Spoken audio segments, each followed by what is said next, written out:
الشيطان الرجيم بسم الله الرحمن الرحيم. Sekarang ini pengkultusan pendapat keagamaan di kelompok masing-masing. Masing-masing merasa paling benar. Ada di antara umat Islam yang terjangkiti virus yang sangat berbahaya ini menjadi penyebab perpecahan. Wa taftariqu ummati ala thalathin wa sab'ina millah. Umat Nabi ini terpecah menjadi 73 golongan. Kulluhum finnar illa millatan wahidatan. 73 umat Nabi yang terpecah belah ini semuanya di neraka kecuali satu golongan yang tidak di neraka, berarti di surga. Para sahabat bertanya, man hiya ya Rasulullah, siapa itu wahai Rasulullah? Jawab Nabi singkat, padat, jelas, ma ana alaihi wa ashabi, yaitu golongan yang aku dan para sahabatku ada padanya. Sehingga satu golongan yang dimaksud oleh Nabi ini yaitu golongan yang senantiasa mengikuti Nabi dan para sahabat beliau dalam menjalankan agama ini. Kenapa? Karena Nabi kita mewariskan dua itu. Yang paling paham tentang agama Islam ini adalah Nabi dan para sahabat beliau. Nabi kita bersabda, khairul qurun qarni, sebaik-baik generasi adalah generasiku, generasi Nabi dan generasi Rasul. Summal ladzina yalunahum, kemudian generasi sesudahku. Summal ladzina yalunahum, kemudian generasi sesudahnya. Samping itu kita juga dipesan, alaikum bisunnati wa sunnati khulafa'ir rasyidin al-mahdiyyin.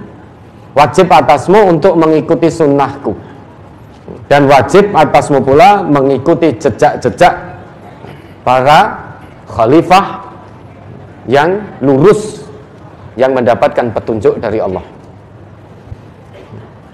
Meski banyak orang ngaku Islam,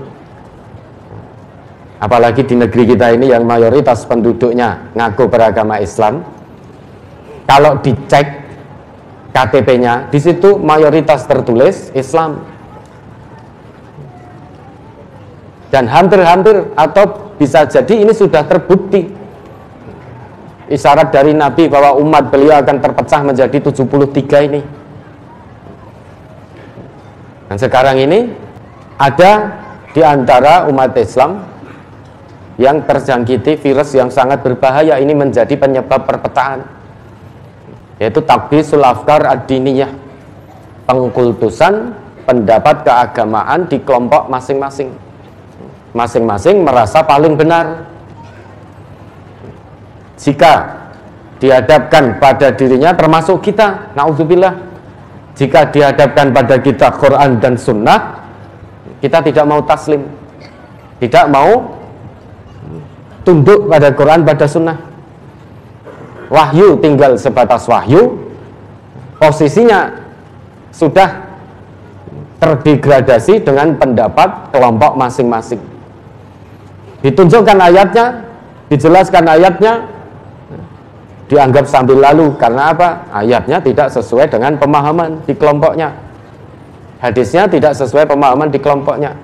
Sehingga banyak orang Islam saat ini tidak mengamalkan dalil, tetapi mendalilkan amal. Ini menjadi penyebab perpecahan. Nah, terus kita bagaimana? Nabda bi anfusina, kita mulai dari diri kita sendiri. Semaksimalnya dalam menjalankan agama ini, kita punya prinsip. Apa kata orang, kita tidak peduli. Prinsip kita beramal harus berlandaskan ilmu atau berlandaskan dalil. Yang namanya dalil dalam agama yaitu apa yang diwariskan oleh Nabi kita, Al-Quran dan Sunnah. Dapat jaminan langsung dari Nabi, pegang teguh pada Quran dan Sunnah, tidak akan sesat. Agama ini mudah, tinggal ittiba' Rasulillah, mengikuti Rasul. Pasti selamat dunia, selamat akhirat. Sudah cukup, jangan ditambah, jangan dikurangi. Kalau kita menambah atau mengurangi, itu menjadi salah satu sebab perpecahan di antara umat Islam. Terkait dengan khilafiyah, perbedaan pemahaman, kita saling menghormati, sudah. Sesuatu yang memang sudah sama di antara kita, jangan dibeda-bedakan. Sesuatu yang sudah beda, jangan dipaksakan untuk sama. Sampai hari kiamat tidak akan sama. Sesuatu furu'iyah, khilafiyah yang sudah beda. Dan ini bukan baru terjadi zaman sekarang, khilaf ini. Yang namanya khilaf itu berdasarkan ilmu khilafiyah. Mungkin dalilnya sama, hadisnya sama, kemudian ada pemahaman yang berbeda. Di antara pemahaman yang berbeda ini, diambil yang paling sesuai dengan ayat, paling sesuai dengan maksud Rasulullah. Makanya sudah kita berhati-hati. Wa ati'ullah wa ati'ur rasul wahdaru. Taatilah Allah, taatilah Rasul, dan hati-hatilah. Karena nanti akan banyak orang mengatakan bahwa ini dari Allah, ternyata bukan dari Allah. Bahwa ini dari Rasulullah, ternyata bukan dari Rasulullah. Maka wajib hukumnya kita untuk berhati-hati. Kalau itu masalah agama, lihat dulu dalilnya. Perkara ada orang yang mengatakan wes ora usah kakean takon dalil, tidak usah banyak bertanya tentang dalil. Ya sudah, itu urusannya.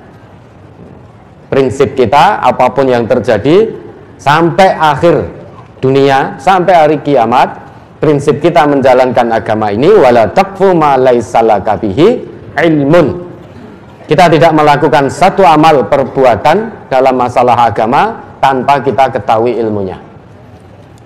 Kita mengamalkan yang memang sudah benar-benar kita ketahui dalilnya. Yang belum diketahui, kita tidak akan coba-coba mengamalkan. Kenapa? Innas sam'a wal basar wal fu'ada kullu ulaika kana anhu mas'ula. Sesungguhnya pendengaran, penglihatan, hati kita itu akan dimintai pertanggungjawaban di hadapan Allah. Ada hisabnya. Ya.